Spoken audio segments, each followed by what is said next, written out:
از روستای بوچیر به سمت تنگ بوچیر که بخوایم حرکت کنیم حدوداً 4 کیلومتر مسیر آسفالته که از روستا باید به سمت غرب حرکت کنیم. این 4 کیلومتر، این 4 کیلومتر که میگم دقیقاً مرکز روستا منظورمه، یعنی اگر از انتهای روستا حساب کنید کمتر میشه یا از اون سر روستا بیشتر میشه. توی یکی از بومگردی‌های مرکز روستا اگر حرکت کنید حدوداً 4 کیلومتر. راجع به بومگردی‌ها هم تو کپشن توضیح میدم و تجربه‌هامو میگم که کدوم یکی جذاب‌تره.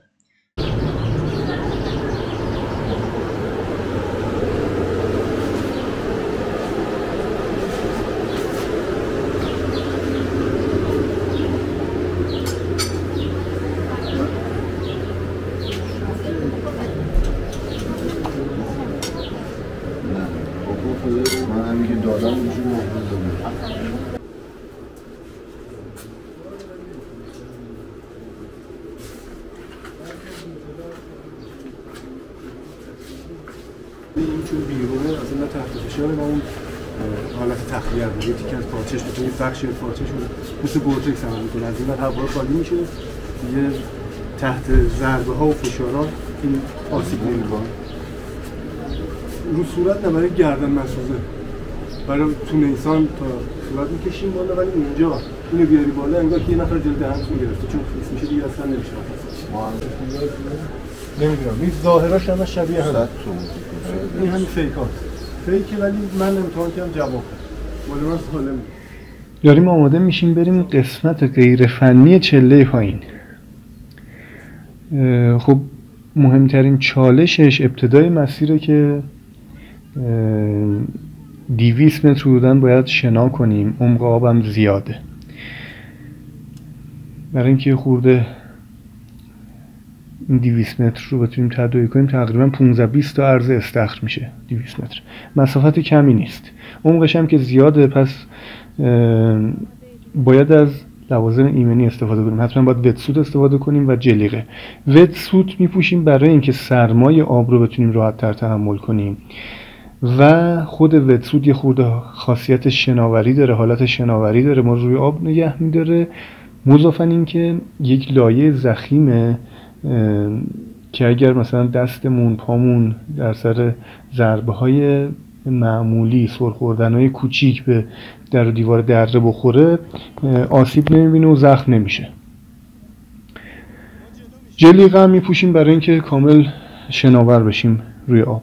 خب بچه‌ها یکی یکی سایز وتسوت ها رو تست کردن و تنشون کردن، تن زدن، وتسوت مناسب با قد و وزن خودشون انتخاب کردن و قبل از حرکت وتسوت ها رو میپوشن. بعضی از وتسوت ها خیلی تنگی، باید یه خورده خیسش کنن، نمناکش کنن، راحت تر تو تنشون بره.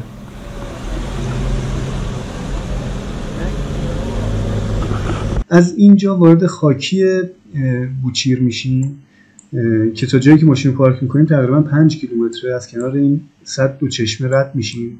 یه سد خاکی وجود داره، سمت چپمون از این رد میشیم، عبور میکنیم، تقریبا 5 کیلومتر میریم تا میرسیم به ابتدای چله بوچیر پایین.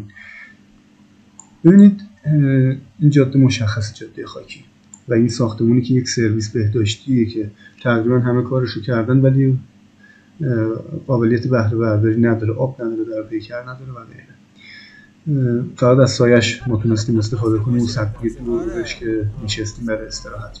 تا اینجا ماشین میره.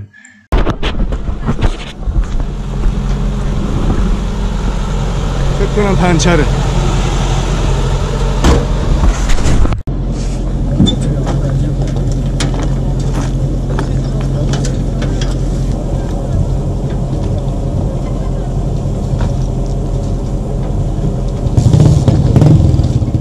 تقریبا 1 کیلومتر از جاده خاکی مونده، ماشین پنچر شد، زاپاسش هم باد نداره، هوا هم خیلی گرمه، وتسوت هم تنمونه، تو این گرما باید زیر آفتاب 1 کیلومتر پیاده روی کنیم.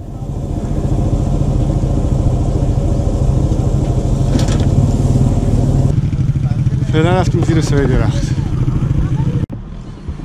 بچه‌ها پیاده، کلاه و عینک بذارید. کرم ضد آفتاب. نظرتون چیه؟ چند دقیقه را بیشتر نیست. بسم الله یا علی.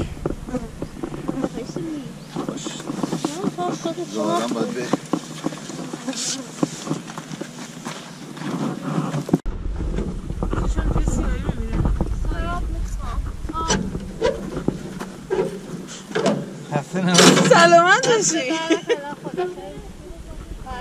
تا اینجاش که عالی بوده، خیلی خوش گذشت.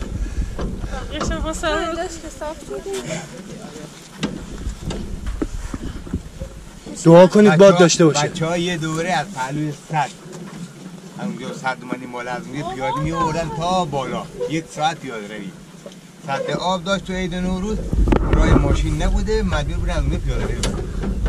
برید خدا رو شکر کنید. برید خدا رو شکر کنید شما یه قدمی پنچر. تازه اون موقع هوا گرم‌تر هم بود. از اینجا یه شیب خیلی کمه، بریم پایین میرسیم به ابتدای چله بوچیر، قسمت پایینیش، یعنی تنگه پایین، چله پایین میرسیم اینجا.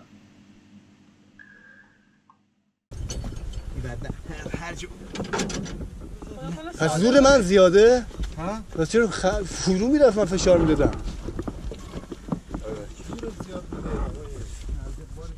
ما که پیاده اومدیم، ولی اونایی که ماشینشون رو پارک میکنن کمتر از 100 متر فاصله دارن با اینجا. خب ما آروم آروم بچه ها رو وارد آب کردیم. کم کم بچه ها بدنشون به دمای آب داره عادت میکنه، یه خورده تجهیزاتشون رو دارن چک میکنن، جلیقه ها رو که بنداش و تسمه‌اش محکم باشه. اینم که شادی و رقص محلی جنوبی ها.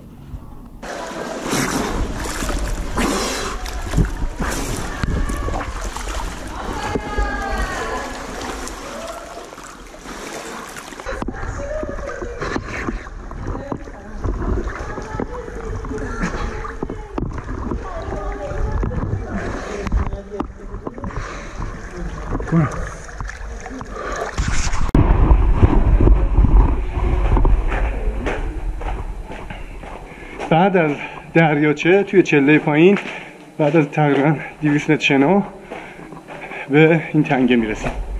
خب عرض تنگه هم خیلی باریکه و جذاب، یه جورای کوچه های آشتی کنونه خیلی جاهاش.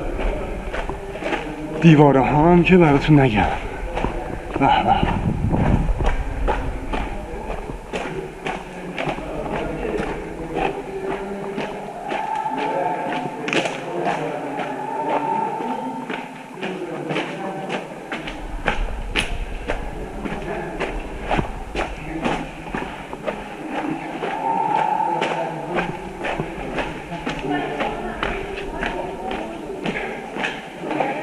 ماشاءالله. حالا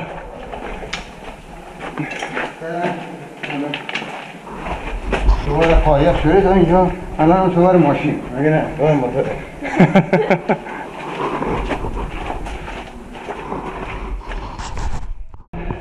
بعضی از قسمت ها دره تاریک میشه دیگه، اینقدر فاصله تا آسمون زیاده. چه کوله قشنگی. چه خوندین این تو؟ اومد سارا اومد، باباش داره میاد. آره ته دوره ولی میاد. بیایید شما.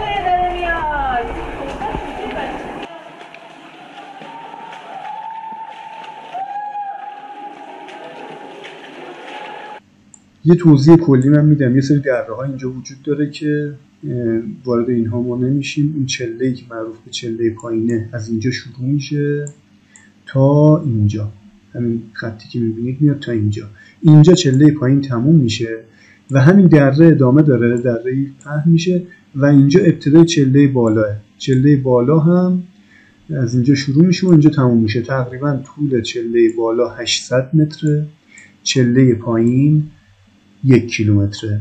ما از این ابتدا که وارد چله پایین میشیم، از همون ابتدا وارد آب میشیم. آبی که عمقش زیاده، یعنی 1 متر بریم جلوتر، 1-2 متر بریم جلوتر، دیگه عمق آب زیاده، پامون به زمین نمیرسه. این که عمق آب مثلا 3 متر میشه، 5 متر میشه، 8 متر میشه، با توجه به فصل و میزان بارش کم و زیاد میشه. تقریبا از اینجا 400 متر که بریم به یک حوضچه میرسیم. این فاصله ابتدا تا این حوضچه نصفش کاملا باید شناور باشه، این نیمه اولش. نیمه دومش توی یک تنگه باریک حرکت میکنیم. این نیمه اول که میگم شناوریم منظورم نصف نیست، نصف دقیق نیست. اینجوری نیست که بگم 200 متر آب 200 متر خشکی. با توجه به اون بارشه میتونه این میزان کم و زیاد شه، یعنی مقدار آب ممکنه بیشتر باشه خشکی کمتر یا بالعکس. ولی حدودی ما تجربه نصف رو داشتیم، یعنی نصفش کاملا آب عمیق بود، نصفش هم خشکی بود.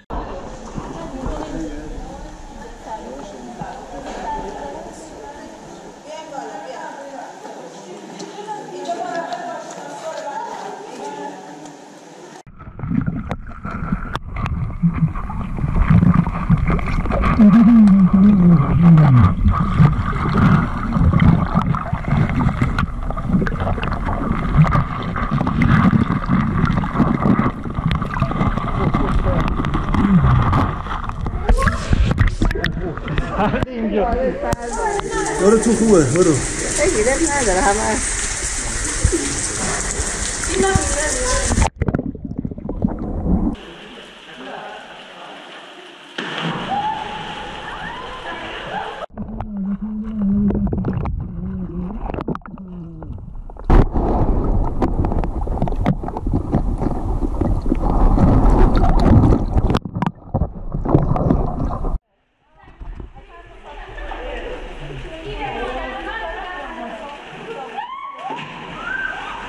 بعد از این که رسیدیم به این حوضچه کوچولو و یه خود آب بازی کردیم، مسیر رو ادامه دادیم، توی تنگه ادامه دادیم. حالا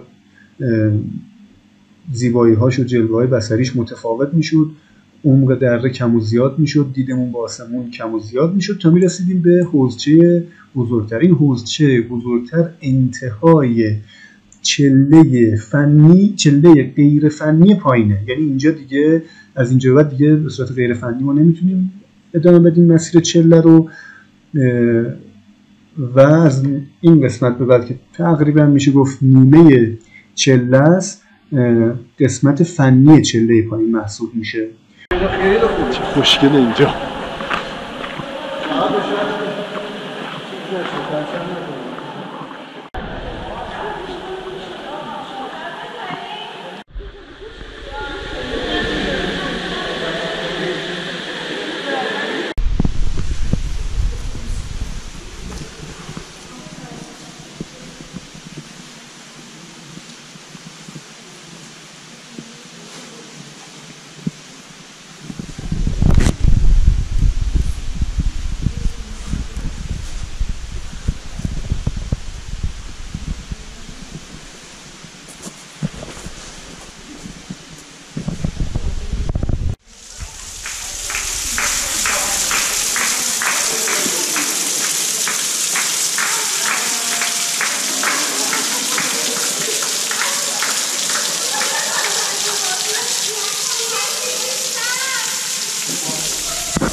خوشحال که میگن همینا.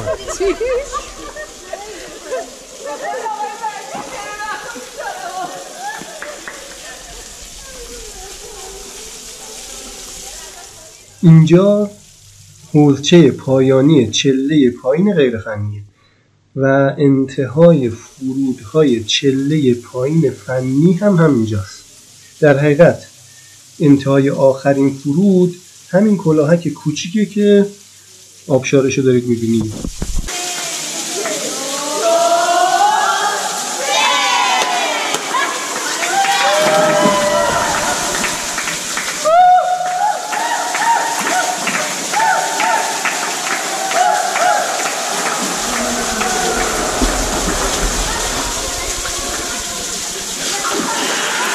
عجب آب جذاب و خنکیه، جاتون خالی.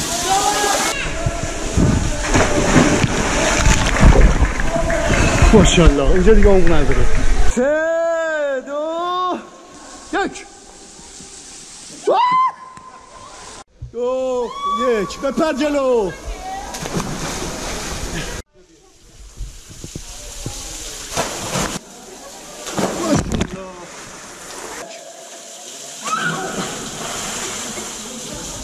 3 2 1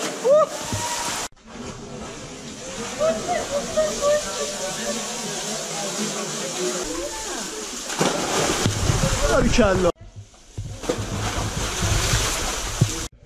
2 1 کمک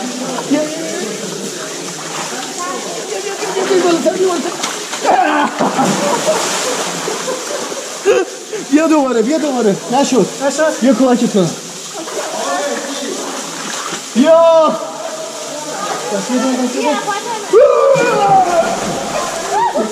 تموم شد ای بالا باشید نشد منم افتادم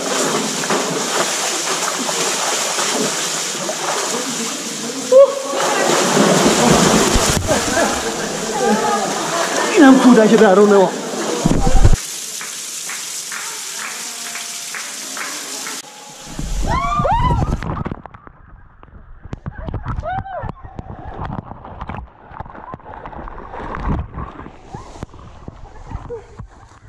این حوضچه هم حوضچه بزرگی و حسابی آبازی کردیم. قسمت فنی چله پایین رو اگر بخوایم بیایم، اینجا که پیاده شدیم باید پیاده بیایم تا بالای چله، از اینجا طناب بریزیم، کارگاه داره، کارگاه بزنیم، طناب بریزیم، فرود بیایم. چند تا آبشار مانند و فرود داره، حالا نه اینکه آبشار پر آب، حالت آبشار، بعضی جاها با آب بعضی جاها بدون آب. باید فرود بیایم تعدادی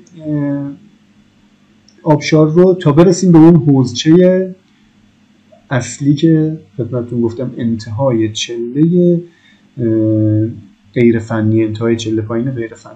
تا اینجا رو باید از بالا فرود بیایم. بعد از اینجا تو بحث چله پایین فنی دیگه وقتی از اینجا فرود اومد، از اینجا دوباره برمیگرده تا انتهای چله پایین. راجع به تنگه بالا و چله بوچیر هم تو ویدیوی مخصوص به خودش توضیح خواهیم داد.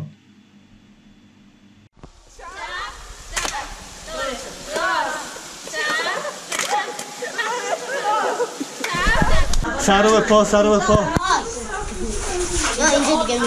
بچه های ذره جلوتر آب عمیق میشه، با احتیاط برید. خب از حوضچه اومدیم بیرون از این تونله.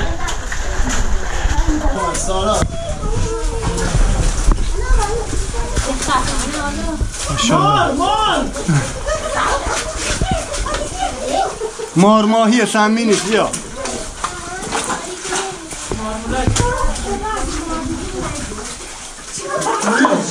دیدی بذار تو جیب خانم سوریانی. یکی یادم نیشه اوجه اون تونل بعد از حوضچه آخر.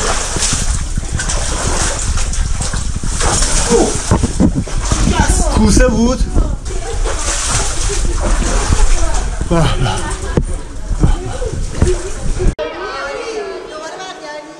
نه پایین تر حوضچه اصلی اونجاست.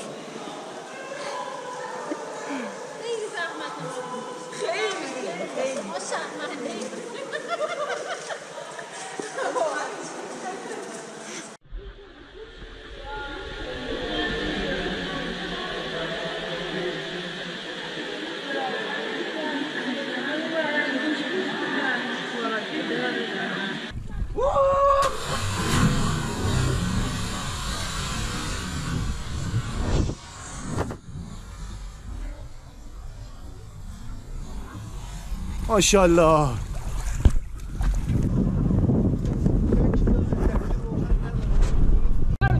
دنسر ماشینه دنسر. آره.